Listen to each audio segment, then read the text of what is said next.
Good afternoon. Is this working? Ladies and gentlemen of the press, we've just had... Wait, I don't think the mics is on. Are you ready? Okay. We've just had a Central Committee meeting of the Orange Democratic Movement. You can see the members here. I'll introduce those who are here. The Deputy Party Leader is Tososi. The Secretary General is next to me, Edwin Sifuna, Gladys Wanga, Governor of Homa Bay, and also Chair of the National Executive Committee.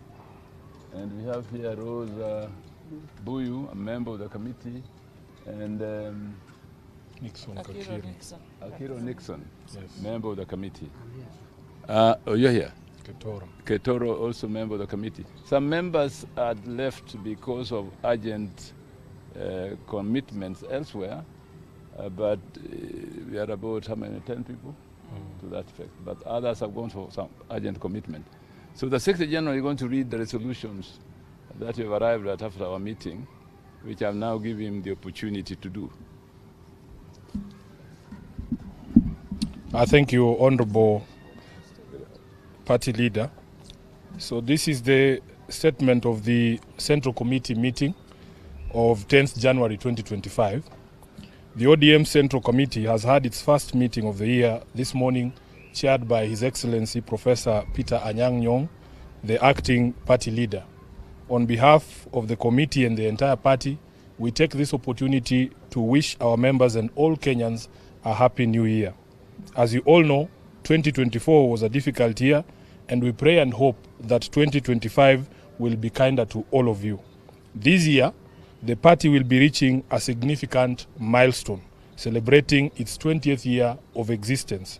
This is also the year that the Africa Union Commission will decide on its next chairperson, and we continue to wish our party leader, whom, as you know, is contesting the seat, all the best in his quest. We have no doubt that he will bring it home for all Kenyans and for Africa. Given the significance of the year ahead, we want to assure our members and the public at large that ODM shall remain a force for good. We shall remain the foremost defender of democracy with all its attendant freedoms and full participation of the people, transparency, good governance, justice, fairness, and equity. These are the values upon which this party was founded and must remain our guiding star in all engagements with issues affecting the people. We call on all our members to remember that ODM remains a distinct political party in competition with all others to win power by democratic means. To this end, we must all be guarded in pronouncements on the future of the party and particularly refrain from beating the drums of our competitors. We must continue to strengthen ourselves in preparation for the battles ahead. Following the largely successful grassroots elections in November at all polling units in all the 47 counties, the party received 41 appeals. The cases have been reviewed for merit, with most of them being found to be frivolous. A total of 6 appeals were found to be supported by evidence and will be proceeding to hearing before the party's appeals committee. The Central Committee has therefore this morning seconded His Excellency Abdul Swamad Sharif, the Honorable Rosa Buyu, and the Honorable Abdisalan to be members of the Appeals Committee for purposes of those 6 appeals. Upon conclusion of this process, the National Elections Coordinating Committee shall be announcing dates for elections at ward, constituency, and county levels. The party congratulates all those elected in the various positions and has directed the NECC to issue certificates to successful candidates who fully complied with the rules, including the requirement of payment of fees.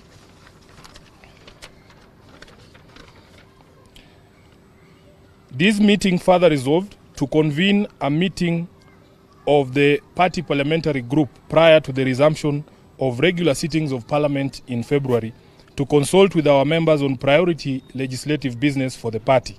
Of foremost concern to the party is the impasse on the mediation on additional allocation to counties and the new formula on shareable revenue proposed by the CRA. We shall be imploring on our members to strongly stand up in defense of devolution and ensure that no county stands to lose in any proposed formula. The party further wishes to express concern over the delays in constitution of the IEBC selection panel that has meant denial of representation for many Kenyans in parliament.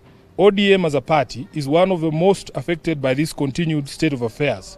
We are down 3 members in the National Assembly alone, with pending by-elections in Ugunja, Magarini, and 1 nominated member, all which were held by ODM. We are aware there are court orders in place stopping the empanelment and want to urge the judiciary to expedite the resolution of these cases as a matter of national urgency. The by-elections aside, the new commissioners will require time to settle in and begin preparations for the 2027 general election. There is also the question of boundary review, and we feel as a party that we are running the risk of getting into a very serious constitutional crisis. I thank you. That is the end of the statement. Any questions? Yes, sir. Yeah, thank you so much. Just two from me. Number one is towards the secretary. You were recently quoted making a remark in regards to a party position supporting the regime. And you were quoted that even if ODM supports that. That has nothing to do with the statement we have read, please, Seth. With all due respect, can we address what we have said in this statement? We have made it clear here in the statement that all our members, the SG included, must be guided in the remarks regarding 2027, and that we exist as a political party independent and ready to battle it out for power with all the other existing political parties. I think that should be sufficient. Yes, Eric. Yes. Two?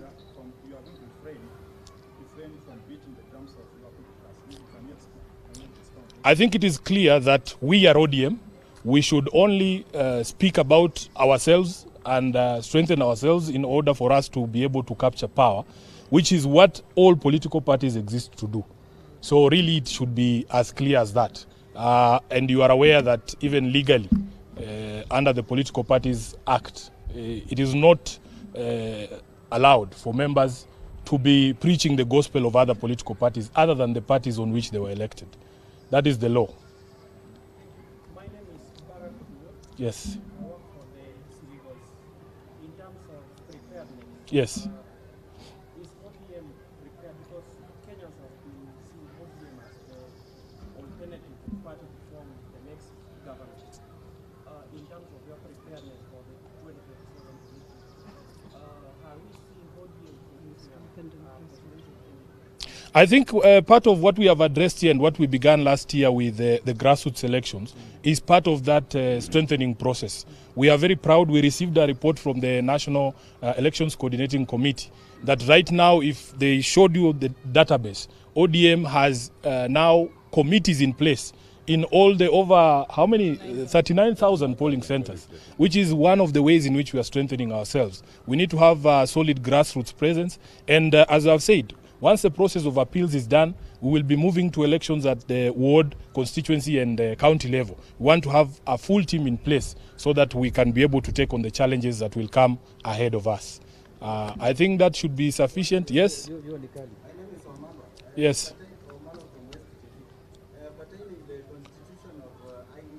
Yes.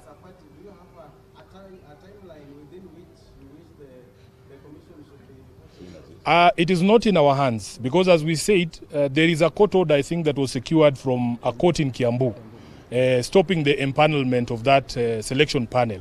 What we have urged in our statement is that the judiciary now needs to consider this a national emergency and make sure that they resolve those cases as quickly as possible. In fact, the Chief Justice should give priority to those cases so that we can be able to resolve all the questions and have a panel in place, as we have said, because these commissioners who will come in will require time to settle in and to acclimatize and to also get the preparations for that election of 2027 going.